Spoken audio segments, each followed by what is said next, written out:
মাশাআল্লাহ, আসসালামু আলাইকুম গাইস। আশা করি সবাই ভালো আছেন। এই দেখেন আমার লাউ গাছের বিচি এসে পড়ছে, বিচিগুলো উঠছে, সুন্দর উঠছে আলহামদুলিল্লাহ। এটাতে ওঠে না, এটাতে উঠতেছে, এটাতে উঠতেছে, ওইখানে উঠছে, এখানে তিনটা, দুইটা, এইভাবে অনেকগুলো বিচি উঠছে আলহামদুলিল্লাহ।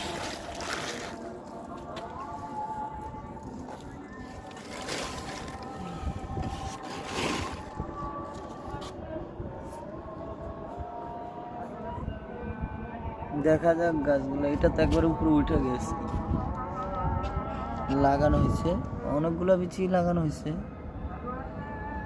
কিন্তু এর ভিতরে আছে অল্প কয়টা এই চিকন চিকন। এগুলো অনেক আগে লাল শাকের বিচি ফেলাইছিল, এগুলো উঠতে ডাইকে রাখার কারণে উঠছিল, তারপরে এগুলো বৃষ্টির কারণে নষ্ট হয়ে যাওয়ার পরে লাউয়ের বিচি লাগাইছিলাম,